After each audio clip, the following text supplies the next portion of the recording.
Olá, pessoal. Boa noite. Boa noite. Estamos aqui para mais uma live pela Fonoatuante. Hoje receberemos uma especialista na área da alimentação, de dificuldades alimentares e alérgicas. A Eliane Penaquim, que é uma profissional maravilhosa, super estudiosa. Então, se vocês puderem aí, convidem outros colegas que gostariam de participar dessa live, não estão sabendo ainda, até pais, né, de pacientes seus que gostariam de ter uma interferência aqui. E então eu estava falando, convidem aí pais de pacientes de vocês que também gostariam de conhecer um pouquinho mais sobre a alimentação nessa primeira fase da infância. Vamos ver, a Eliane acho que já está aqui.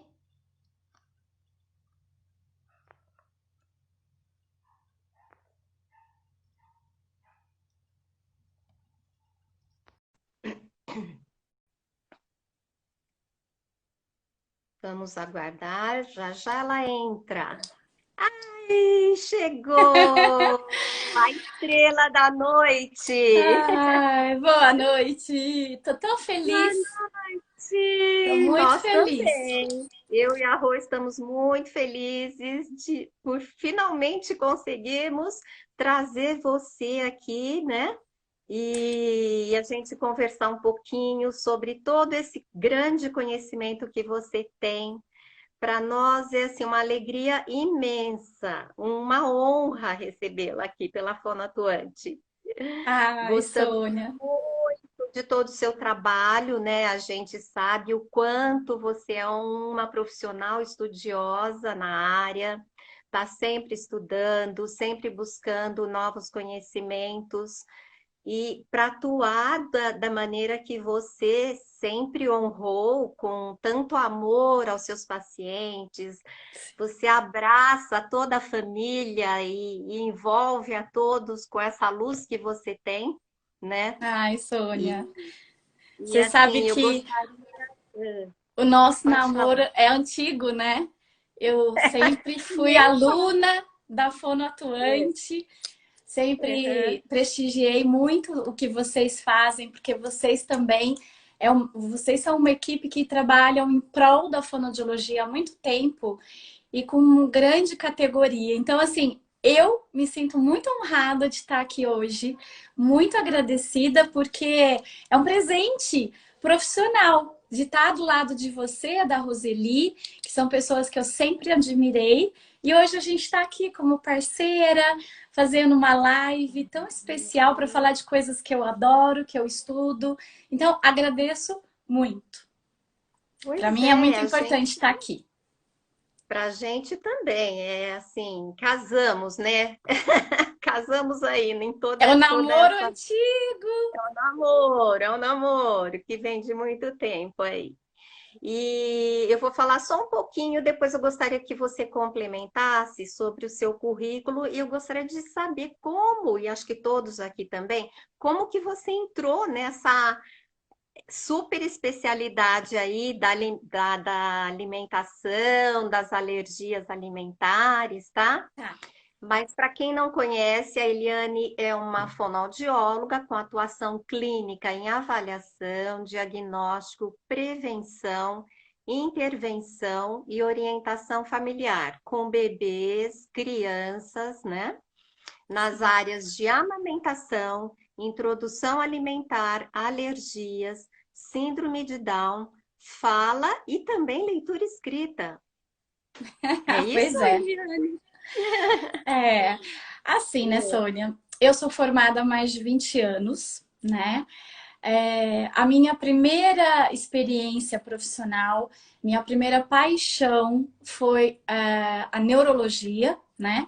Então, eu me especializei no método Bobat. Trabalhei por 16 anos numa clínica aqui em Campinas, multidisciplinar, físio, fono, TO, e para mim foi muito rico. Na verdade, minha primeira experiência foi na APAE, em Campinas, que eu fiquei 6 anos, na estimulação infantil. Então, eu tive o privilégio de me formar e ir trabalhar numa instituição muito boa aqui em Campinas, reconhecida, e numa parte que é tão delicada, que é a estimulação infantil. E lá nós recebíamos bebês de 0 até 6 anos com síndrome de Down e trabalhar em equipe nessa reabilitação. Daí saí da APAE e fui para uma clínica particular, que era essa muito maior, que tinha físio, fono, TO, hidro, psicólogo. A pessoa, que é a Terezinha Iqueda, ela era uma pessoa muito exigente profissionalmente. Então, eu me lembro que eu tinha 7 anos de formada e eu vivia fazendo curso de TO, curso de físio, e eu falava, meu Deus, o que eu tô fazendo aqui? Eu sou fono! Mas eu sou muito grata a todo esse trabalho que ela desenvolveu em mim, porque foi a partir daí que eu comecei a ver que a fonoaudiologia realmente tinha que ter uma integração com a físio, com a TO, e isso há 16 anos atrás, né? Depois, eu fiquei lá 16 anos e diminuí os meus casos neurológicos pela questão física. Eu já desenvolvi, algumas pessoas sabem que eu tenho a Isabela, uma filha que tem mielomeningocele, que hoje tem 24 anos. E basicamente eu tive que diminuir os casos neurológicos por uma opção de saúde. E há 10 anos, quando eu fiz essa opção de diminuir os casos neurológicos, eu já estava trabalhando muito com as dificuldades alimentares, já na Terezinha Iqueda. Porque quem trabalha com neurologia sabe que a presença da disfagia, a presença da dificuldade da alimentação, normalmente são crianças com paralisia cerebral, com síndromes que fazem uso de outras vias alternativas de alimentação. E esse já era um mundo que eu atuava. E há 9 anos atrás eu conheci uma médica, tralegista, através de um paciente bebê que veio pelas dificuldades da alimentação e ele desencadeou uma anafilaxia. Graças a Deus não foi no meu consultório, foi na casa. E foi através daí que eu não sabia, né? Eu falei, gente, anafilaxia. Eu nunca tinha feito a relação de anafilaxia com o alimento. Como assim? E aí, essa mãe dessa criança me ajudou muito a conhecer esse mundo da alergia. Foi através disso que eu comecei a fazer cursos e mais cursos dentro da gastroenterologia, da imunologia, da alergia e estudar muito. Então, eu entrei no mundo da alergia há 9 anos desta forma. E de lá para cá, eu continuo atuando, né, Sônia, com isso. Fiz a formação em integração sensorial, sou especialista em motricidade orofacial, neopediátrica. Fiz a formação em alimentação com Suzane Morse, Patrícia Junqueira, Patrícia Diniz, que são pessoas que são referências, Marcia Dum, e estudo muito também. Eu sei, eu tenho acompanhado aí sua trajetória, assim, só crescendo, né? Cada vez mais. E você tem trazido aí, você tem um canal também, não tem? Fala um pouquinho desse canal pro pessoal. Pois é. Há 1 ano e meio atrás, eu fiquei pensando porque assim, né, Sônia, me toca muito essa questão da dificuldade alimentar, porque eu vivi isso também com a minha filha, com a Isabela. É claro que existiu uma questão aí orgânica, motora, pela mielomeningocele, mas alimentar é vida, né? É fundamental você... É como a respiração, é como pensar, é tão importante. E quando essas mães chegavam no consultório e falavam, eu não sei o que fazer, eu não sei como fazer. E como eu atendo algumas crianças aqui em Campinas de outras regiões e até de outros estados, quando essas pessoas iam embora, elas falavam, mas aqui eu não tenho uma fono que trabalha com essa linha, eu não tenho uma fono com essa visão, porque trabalhar com alimentação é muito difícil, né? Você está entrando no mundo de uma família. Eu sempre digo que a primeira coisa que a gente tem que pensar quando vai trabalhar com alimentação é que a alimentação ela tem que ser determinada pelos hábitos da família, que tipo de família que é essa, não tem uma receita. Eu não tenho uma receita, eu vou fazer isso, isso, isso. Eu tenho que ver como essa família existe.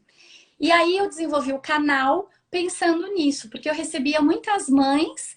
Eu falei, bom, então eu vou fazer um canal para que as pessoas possam assistir outros profissionais envolvidos dentro da fonoaudiologia, com boas informações. Então eu fiz a primeira parte com alergia. Esse mês que passou eu fiz sobre mielomeningocele, porque a gente está falando de alterações, né, Sônia? Multifatorial. E como ela é multifatorial, ela também tem multiprofissionais. Eu acho que o fonoaudiólogo, ele faz parte dessa equipe, né?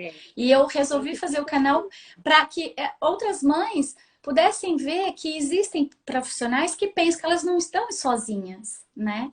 Elas podem ter outras mães, outros grupos.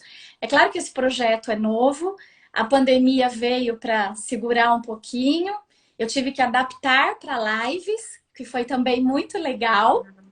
Tá.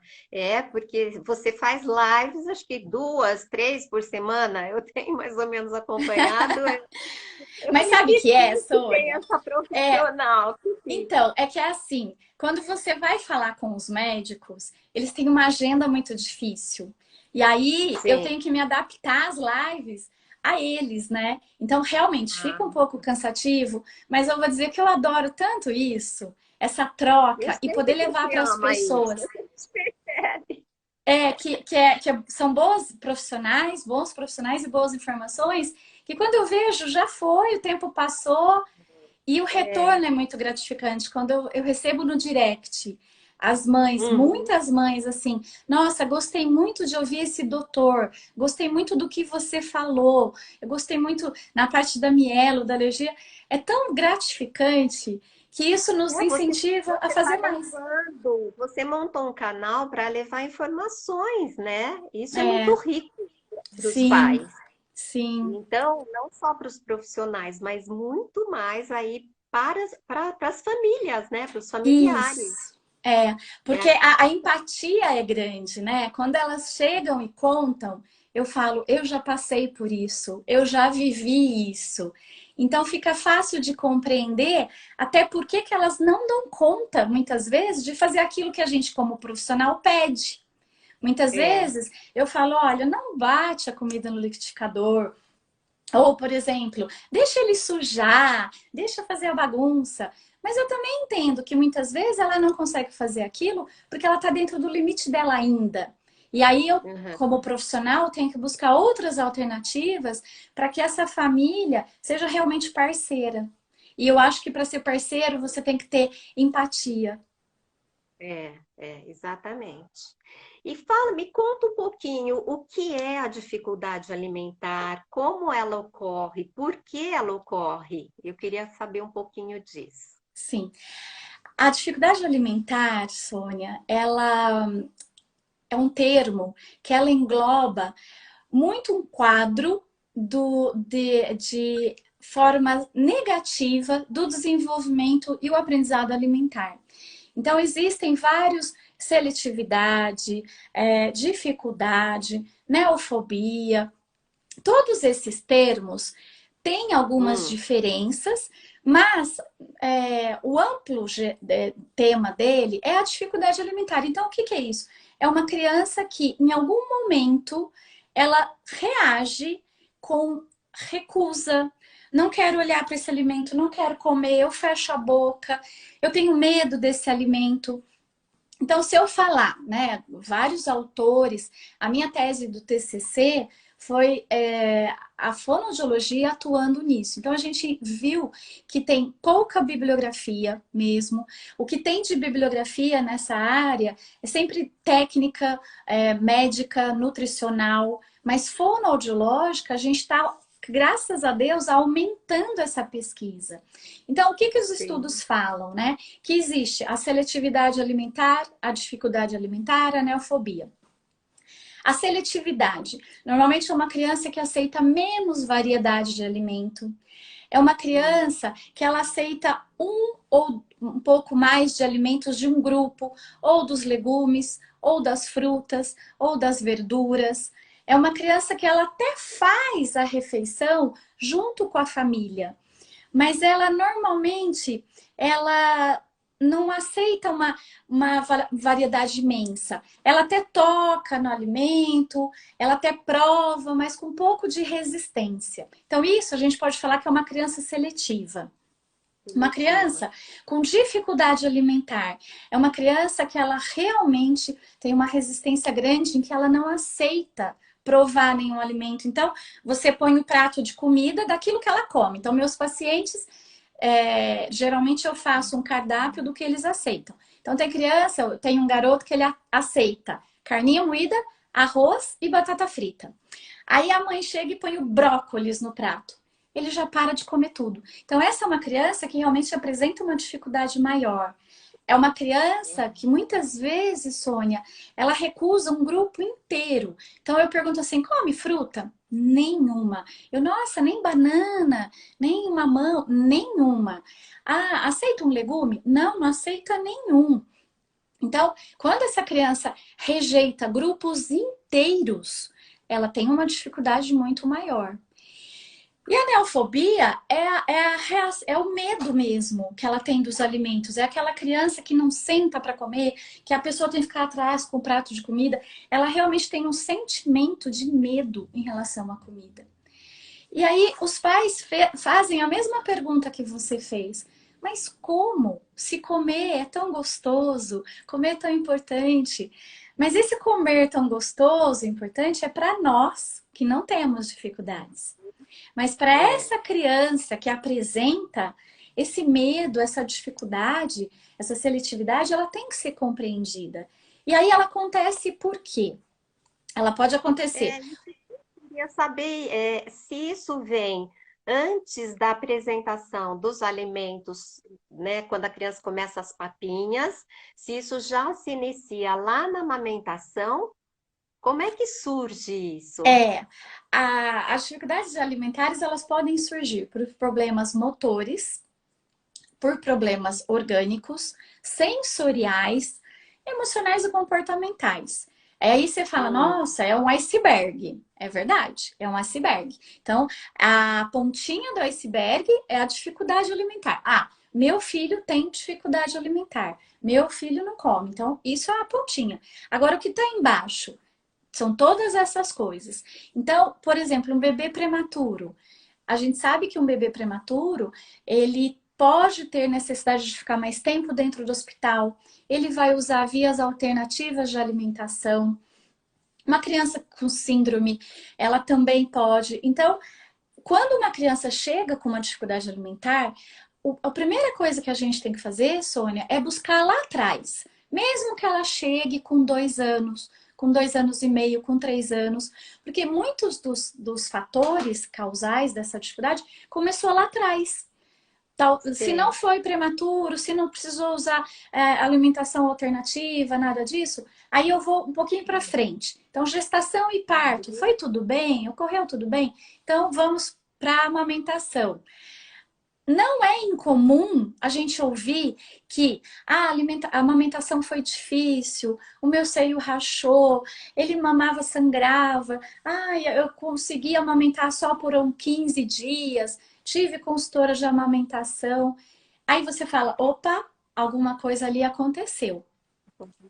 Porque quando o bebê nasce, a gente entende que ele já vai nascer, pegar no peito da mãe, sair amamentando, não vai ter refluxo, não vai ter dificuldade. E a gente sabe que não é assim. Que a amamentação, muitas vezes, pode ser difícil para algumas mães, né? E não só por pega, por sucção, mas por adaptação desse período. Eu tenho muitas crianças, Sônia, que fizeram fertilização. Eu tenho umas 5 famílias que fizeram várias tentativas de fertilizações. Que a Ah, última fertilização foi a que deu certo. Mas olha o histórico dessa mãe. Várias mães falam para mim, então, Eliane, já é a oitava tentativa, nasceu, umas podem ter nascido prematuras, outras não, mas na hora da amamentar foi difícil e eu acabei dando a mamadeira.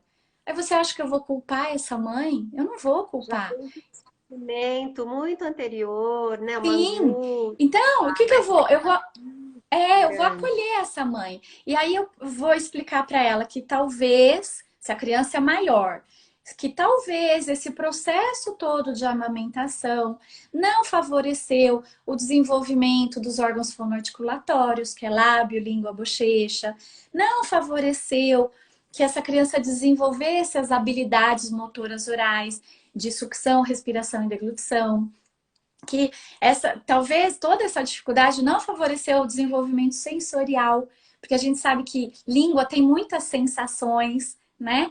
E aí de repente um desmame precoce e assim, a introdução de fórmula pode levar em experiências ruins para essa criança, mesmo que seja sensorial.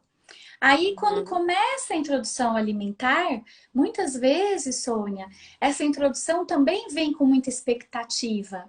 A gente sabe que quando a gente tem filho, a gente tem muitas expectativas com esse filho, né? Eu tenho mães que eu penso em mim também. Nossa, você pensa, vai ser doutor, vai ser atleta, vai ser. A gente forma toda essa expectativa. E quando isso não acontece, a gente tem que trabalhar primeiro com a nossa frustração e depois com a da família. Então, pensando na introdução alimentar, se eu tenho uma introdução alimentar com algum trauma, essa criança também pode desenvolver uma recusa. Uma criança que engasga muito, que de repente a mãe olha e fala: Nossa, será que eu engasgo? O que que é isso? Aí ela volta à alimentação, faz tudo batidinho. Não, de repente era uma hipersensibilidade, uma inabilidade de gerenciar essa comidinha dentro da boca.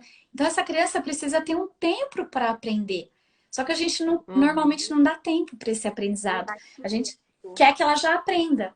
Então, algumas coisas podem favorecer essa dificuldade alimentar, né? O refluxo, a gente sabe que existe o refluxo fisiológico, não necessariamente é a doença do refluxo, ele pode virar a doença do refluxo, mas não necessariamente. Mas a minha experiência mostra que mesmo a criança que tem só o refluxo e não a doença do refluxo, ela também desenvolve sensações ruins referentes ao alimento. Essa memória vai ficando. E o bebê não sabe falar.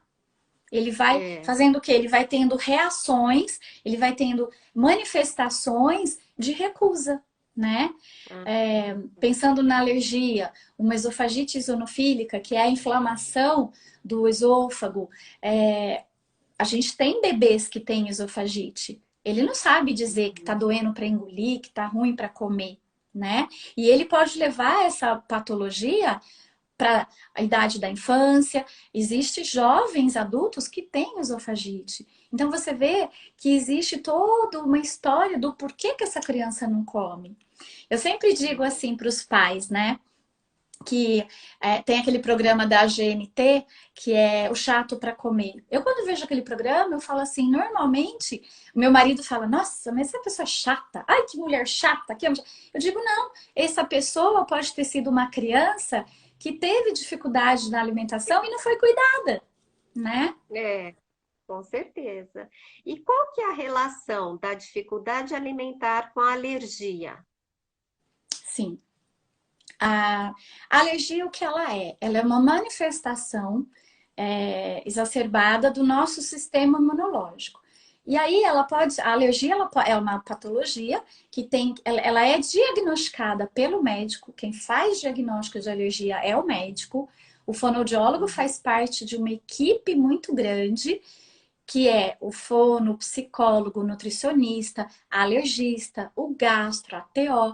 Então, nós fazemos parte desse grupo. Só que para eu fazer parte desse grupo, quando eu recebo uma criança com alergia, quando ela já vem encaminhada do alergista, eu preciso saber o mínimo do que é alergia.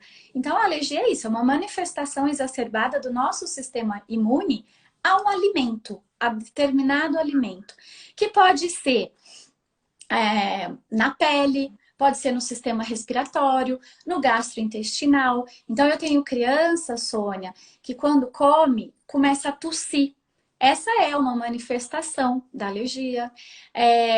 Crianças que têm muita diarreia, crianças que têm problemas gastrointestinais, então ou muita constipação, muitos gases, o abdômen muito durinho. O próprio refluxo, ele pode vir acompanhado e associado a uma alergia. Então, são alterações que a hora que a mãe começa ou na amamentação ou já na introdução alimentar, já na alimentação, ela começa a perceber, porque a mãe, eu digo que mãe é o ser supremo, né? Eu dou muito valor para as mães, e eu ouço muitas mães, porque a mãe é intuitiva, né? Ela sabe, ela reconhece o filho. Então, quando a mãe fala para mim assim, quando não veio encaminhado do médico, mas eu estou fazendo a introdução alimentar e de repente essa criança não está caminhando, eu fiz todo o meu trabalho e eu vejo que não está indo bem, eu penso numa possível alergia. E aí eu encaminho essa criança. E aí, geralmente a mãe fala para mim, pois elas já dão meio que o diagnóstico, né? Elas falam, pois é, quando eu, por exemplo, tá amamentando. Aí, por conta própria, ela fala assim, eu tirei o feijão, eu tirei o leite, eu tirei a laticínio e ele melhorou. Eu falo, opa, já é uma coisa que eu tenho que ficar atenta para indicar para essa mãe buscar o alergista. Ou quando a criança tá comendo, maiorzinha, 1 ano e meio, 2, ela fala, Eliane, não tem jeito, a carne ele não come. Eu já desfiei, eu já piquei, e quando põe a carne ele não quer. Ou, eu dei uma mão, ela ficou meio vermelhinha e eu não dei mais. Aí eu falo, você deu de novo? Não, não dei. Vamos dar de novo? Aí ela dá. Se ficou, olha, vai para o alergista, porque existe uma doença chamada FPAS, que ela é um tipo de alergia a alguns alimentos e que ela tem uma manifestação muito rápida, principalmente na parte gastrointestinal. E aí eu, como fonoaudiólogo, eu ouvi isso, eu tenho que encaminhar essa mãe. Só que a resposta para a tua pergunta é assim, Sônia. Qual é a relação da alergia com a dificuldade alimentar? A criança que tem alergia, ela tem sintoma. Se não tem sintoma, não é alergia. Mas como ela tem sintoma, e quais são esses sintomas? Normalmente é uma criança que pode ter vômitos, é uma criança que chora muito, ela pode ou não ter a dificuldade no ganho do peso, nem sempre. Às vezes eu tenho criança alérgica que ganha peso, que desenvolve bem. É uma criança que geralmente, como ela tem esses sintomas gastrointestinais, ela recusa o alimento, que normalmente criança maior principalmente, que ela já reconhece que aquele alimento fez mal para ela. Então, ela começa a ser seletiva. E também, Sônia, a criança que tem alergia, pela própria alergia, ela só pode comer determinados grupos de alimentos. Então, eu tenho uma alergia à proteína ao leite da vaca. Então, eu não posso comer nada que tenha leite. Então, eu não posso comer um bolo, não posso comer uma bolacha. A minha alimentação tem que ser isenta disso. Então, eu tenho que procurar alimentos feitos com outro tipo de ingrediente. Por isso que a mãe de alérgico, ela demora mais tempo no supermercado, porque ela lê rótulo. Por isso que a mãe de alérgico, eu sou assim, apaixonada. Porque elas mesmas desenvolvem receitas, elas vão para a cozinha, né? Então, toda essa situação faz com que a criança tenha uma variedade de alimentação menor. E qual é o princípio da introdução alimentar?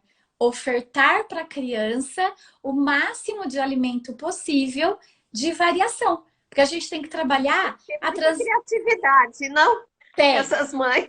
Tem. A gente tem que trabalhar textura, temperatura, a transição do amassadinho para o pedaço. Só que se eu tenho um grupo pequeno, você entende que isso também fica difícil. né?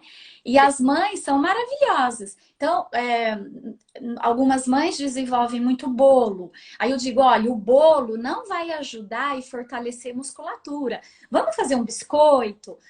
Com os mesmos ingredientes que a criança pode. Ovo.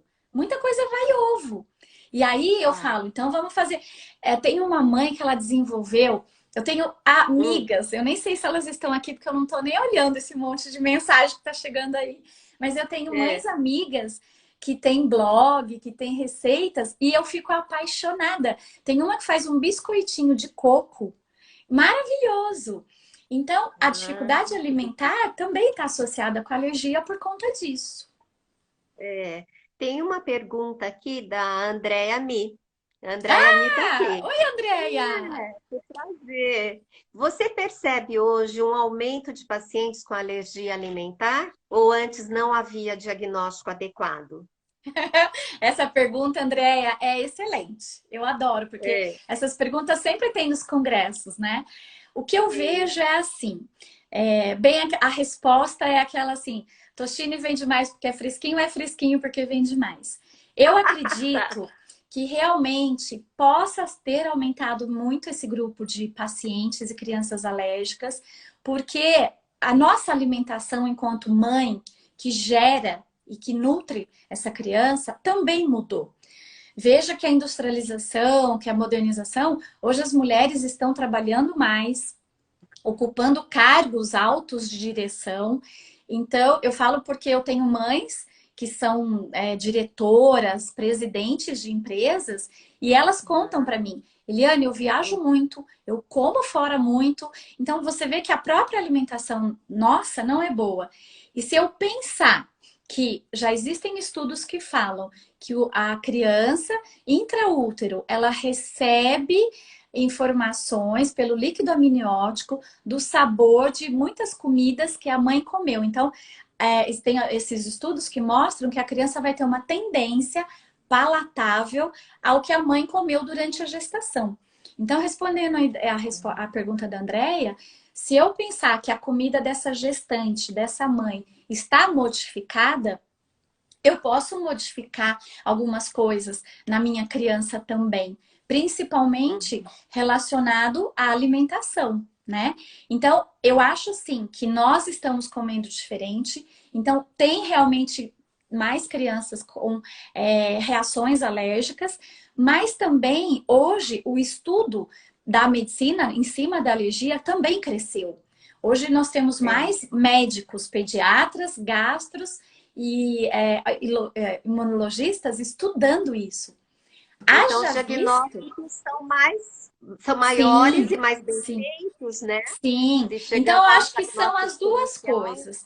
Nós temos crianças e temos também mais diagnósticos, né? Eu sou encantada, eu estudo isso há 9 anos. Hoje, do ano passado, 2 anos para cá, o que eu tenho visto muito nos congressos é o estudo da disbiose, né? Que é uma coisa intestinal, Então, como que a flora intestinal, ela interfere tanto no meu desenvolvimento, no meu cognitivo. Existe até uma fala que o intestino é o segundo cérebro, pelo tanto de células, né? Então, eu acho que são as duas coisas. Temos mais crianças, mas também estamos com a medicina evoluindo nesse diagnóstico, né? E essa apresentação das dificuldades, existe assim, ela começa na amamentação e depois ela vai para a introdução. Como é que vai acontecendo isso, Eli? Então, Sônia, eu tenho visto, eu não consigo dissociar muito quando alguém me fala assim, fala da dificuldade alimentar, né?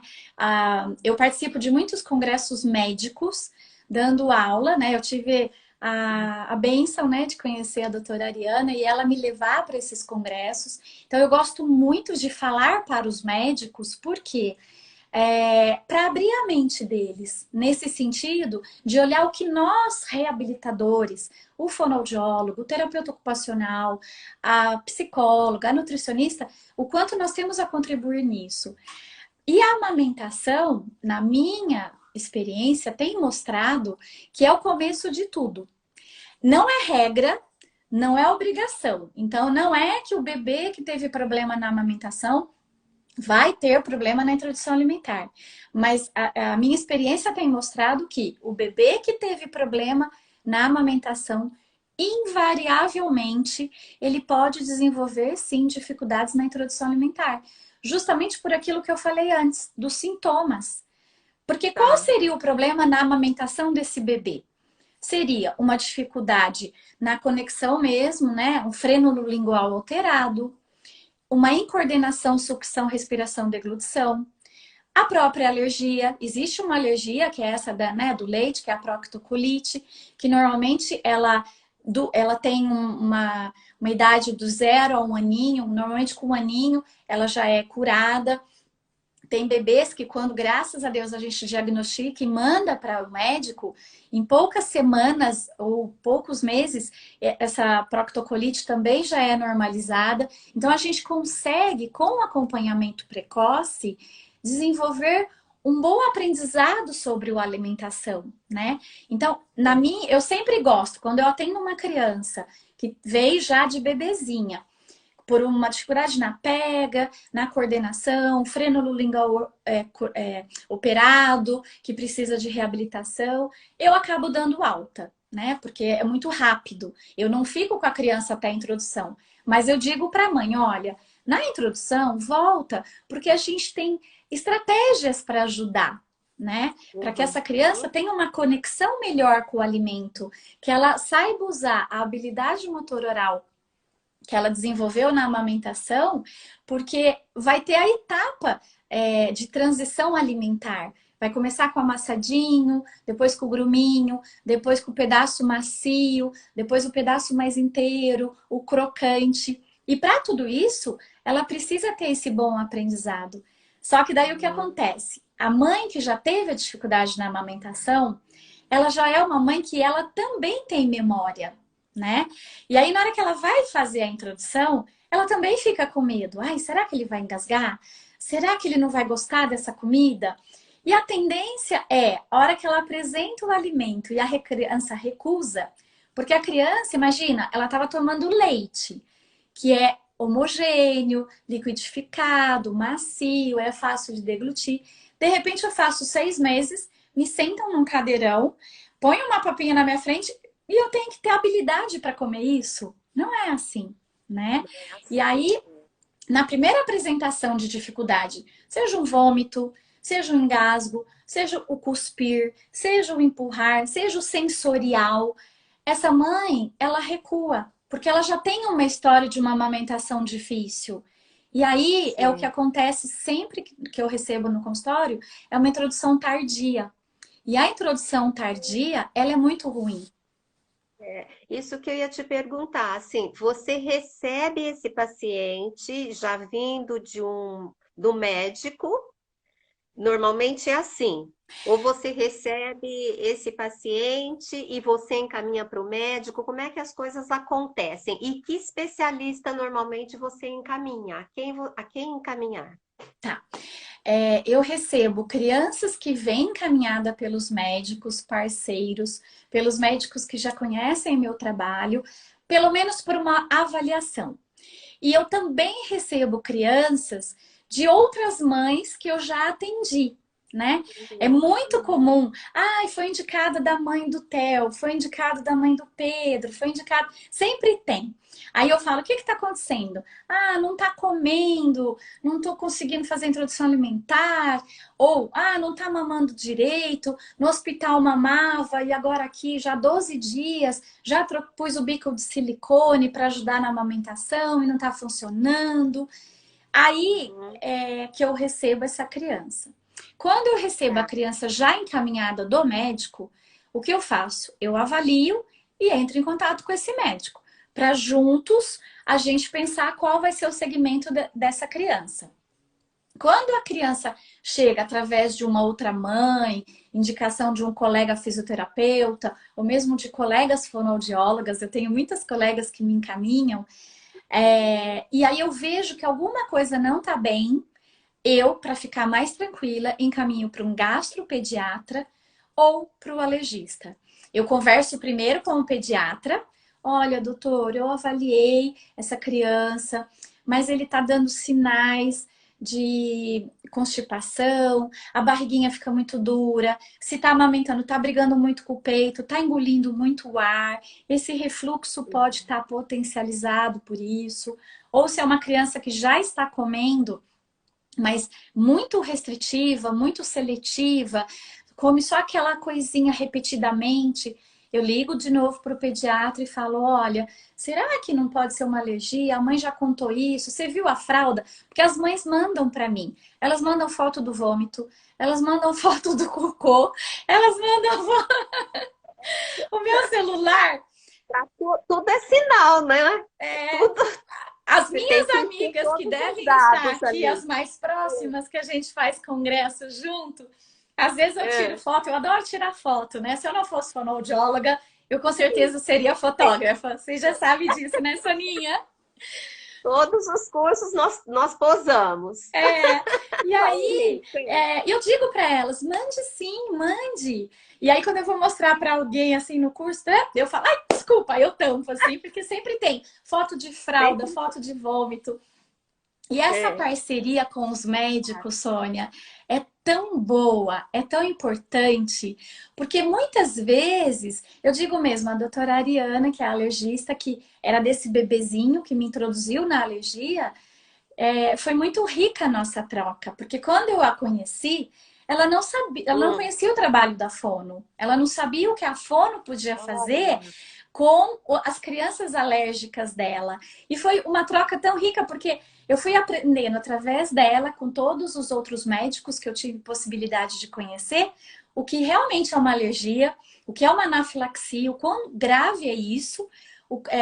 A gente sabe que a fonoaudiologia trabalha há muitos anos, eu sou formada há mais de 20 anos, então há mais de 20 anos eu trabalho com dificuldade alimentar, mas trabalhar com alergia tem essa especificidade da, da hospitalização, da morte, da anafilaxia. E a gente não sabe o que é que a criança vai reagir, né? É. Então, eu assisti uma aula uma vez de um médico do Troca Einstein, muito, muito grande, né? Entre os que ele deu uma aula profissionais. inteira só de anafilaxia. Eu fiquei na cadeira assim, eu falei, meu Deus. Eu saí de lá e falei, não, não vou atender mais criança alérgica, não. Aí ela deu risada e falou, imagina, como assim, né? Mas por quê? Porque é muito sério. Né? Então, a É, fonoaudióloga que quer trabalhar com criança alérgica, ela tem que ter o prontuário inteirinho dessa criança em detalhes. Em sim, com detalhes. certeza. Então, essa troca com os médicos é muito rica, Sônia. A Luciere, assim, acho que tem a ver agora eu fazer essa pergunta aqui. Ela está perguntando se você encaminha para nutrólogo ou somente para nutricionista. Eu nunca encaminhei para nutrólogo, porque como eu sempre tive próximo de mim, tanto o pediatra, quanto o gastro, quanto a alergista e imunologista, e às vezes o otorrino e o pneumologista, eu acabo encaminhando direto para esses. E aí, como a nutricionista faz parte desse grupo todo, embora estamos todos em consultórios diferentes, né? O maior sonho era a gente ter um instituto com todo mundo Ah, junto. seria maravilhoso, né? Mas a gente Hum, sabe o quanto é difícil isso, né? Mas o mais importante, Sônia, eu acho que é essa comunicação. Pegar o telefone, ligar para o médico, mandar uma mensagem, mandar um e-mail. Então, eu não tive experiência ainda com nutrólogo. Acho que até é uma questão que eu posso até investigar e saber como seria essa conexão com o nutrólogo. Mas o nutricionista é um grande parceiro. uhum, ótimo. A Vera Orlandi também está aqui, um prazer recebê-la também, Vera. Ela tá comentando que tem chegado mais crianças por volta dos 3 anos ou mais que não aceitam alimento com um mínimo pedaço de sólido. Há uma recusa por alimentos sólidos porque a mãe demorou muito para fazer a introdução. Sim, é Você comum percebe isso. isso também, É, né? assim, é aquilo que eu falei anteriormente. A introdução alimentar, ela a gente preconiza que ela seja feita a partir dos 6 meses. Porque existem os sinais neurológicos, os sinais motores, do próprio desenvolvimento do bebê que a gente acredita, o Ministério da Saúde, a Sociedade Brasileira de Pediatria preconiza. Que a gente entende que a criança já está pronta, né? Tem uma prontidão para começar a receber alimentos diferentes do leite materno. Muitas vezes, essa introdução pode acontecer antes ou depois. Isso é ruim, tanto antes quanto depois. Algumas vezes antes, porque a criança ainda não está preparada, nem neurologicamente, sensorialmente, pelas habilidades motoras globais e específicas da boca. E tardiamente, porque a gente sabe que hábitos vão se instalando, né? E uma criança, Sônia, quando chega um bebê, eu fico muito feliz. Mesmo de um ano e pouquinho, que já tem também uma certa autonomia, tem até a questão mais comportamental, ainda dá tempo da gente acelerar o processo, orientar a mãe e modificar isso. A criança, a partir de 3, 4 anos, ela tem uma autonomia muito maior, ela tem um desejo muito maior, um cognitivo em que ela pode usar certos recursos a favor dela. E vou dizer até, por exemplo, um bebê. Eu tenho um bebê de 1 aninho lá, que ele tem uma esofagite isonofílica.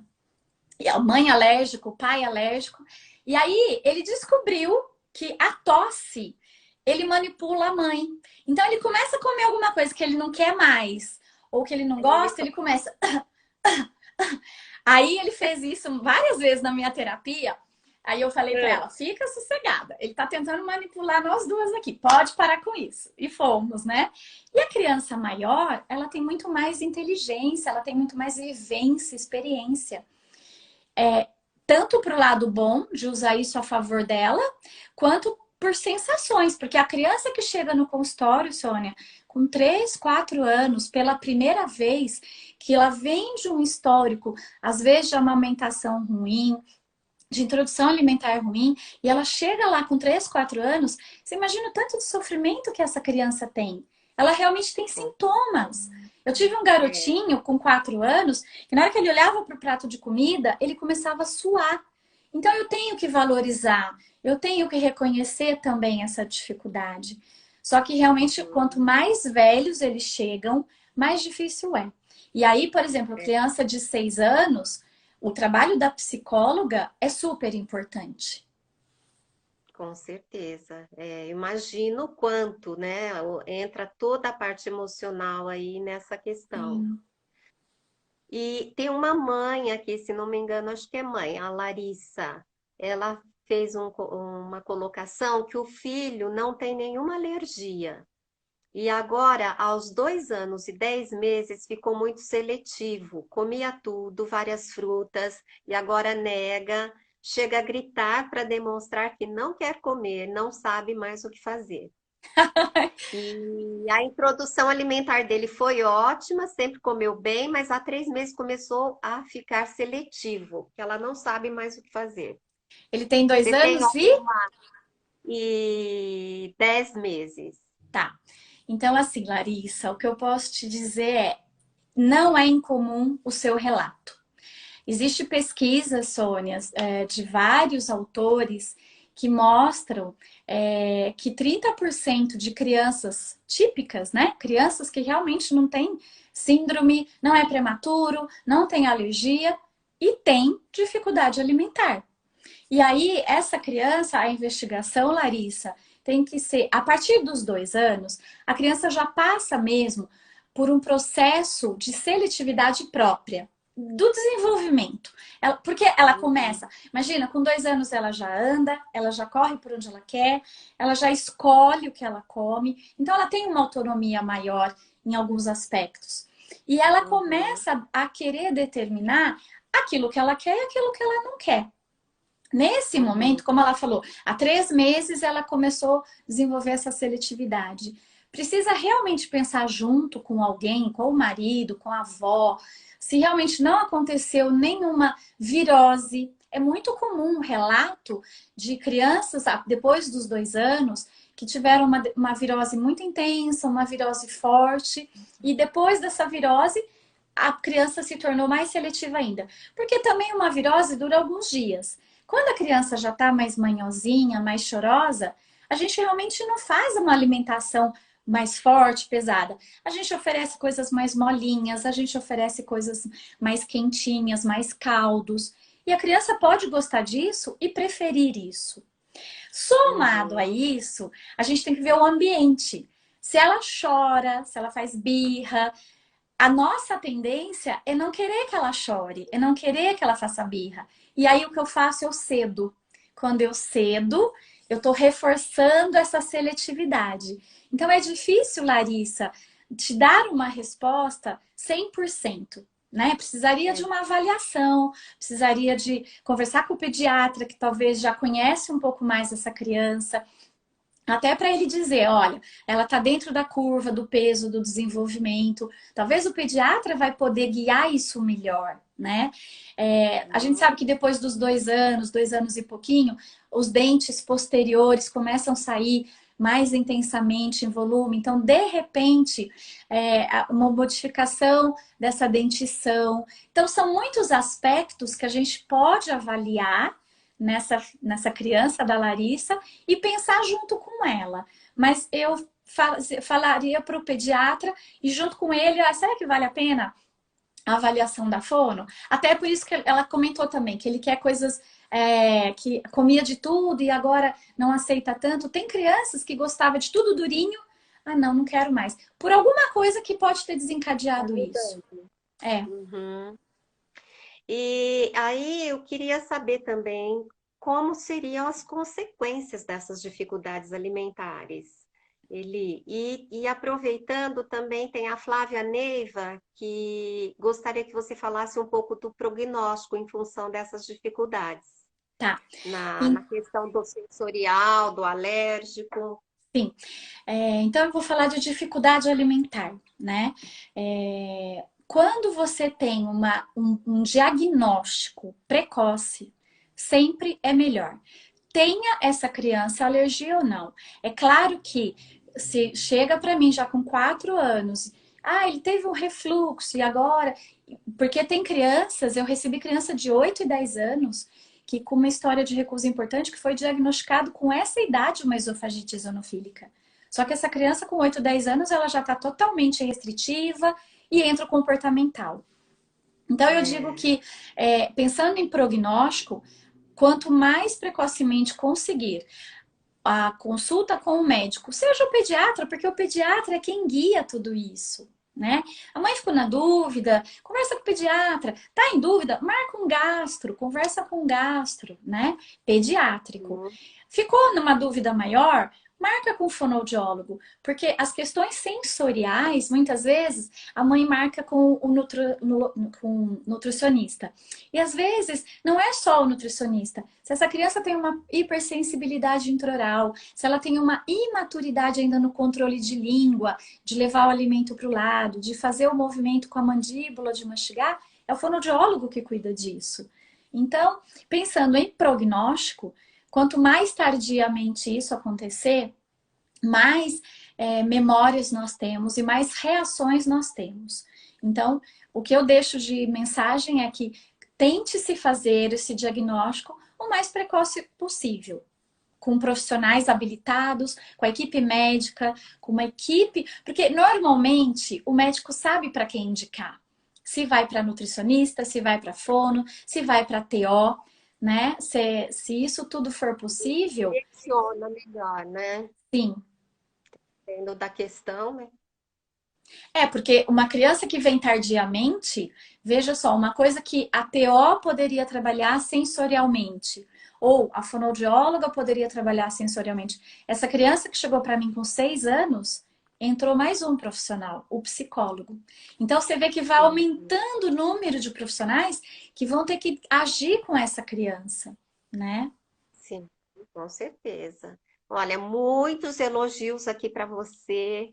Fantástica. A Lídia está falando, Lídia Assis.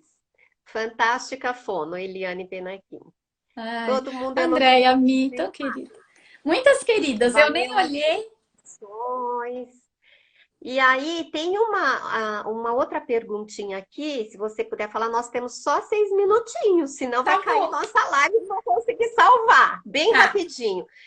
É uma mãe aqui perguntando sobre o exame A200 alimentos. Conhece esse exame? O filho dela está com simbiose intestinal e orientaram a fazer esse exame. E ela queria uma dica sua. Eu acho que ela deveria primeiro falar com o médico.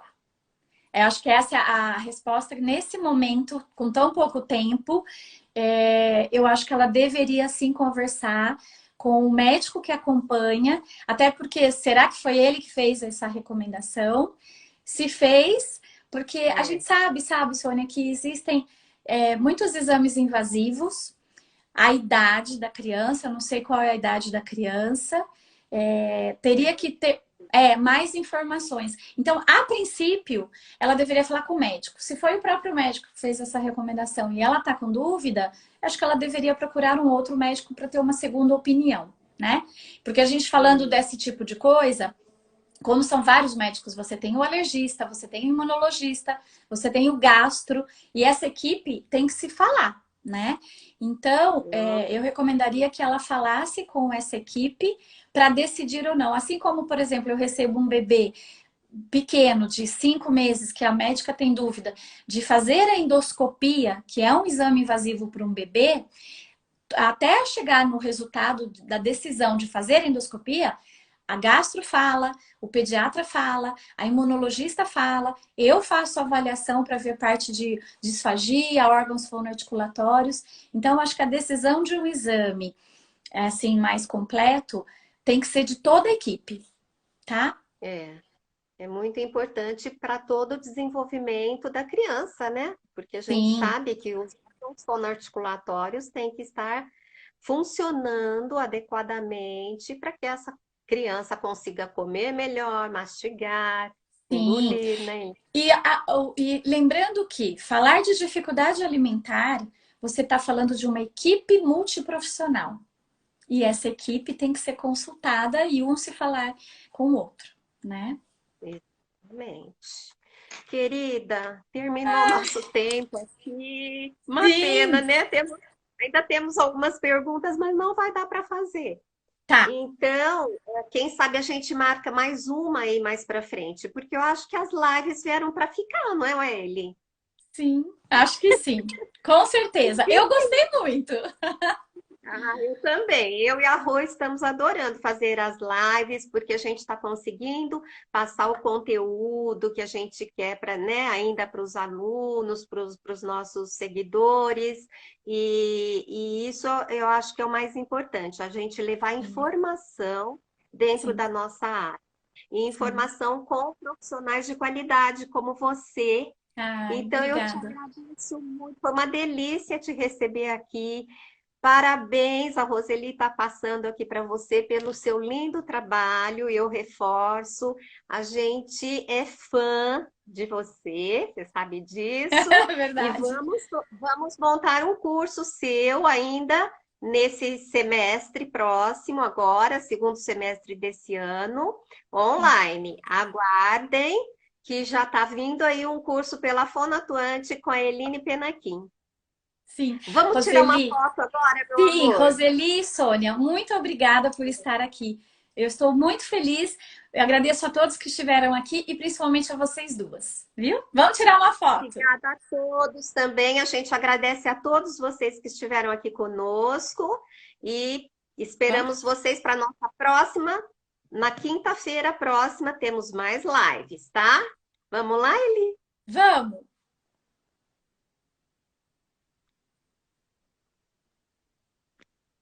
Pronto. Ai, Sônia, muito obrigada. Eu adorei estar aqui com Gratidão, meu vocês. amor. Eu Também. adorei também te receber, viu? Um beijo Um grande. beijo. Beijo a todos. Fica com Deus. Tchau, Obrigada. tchau. Boa noite. Obrigada.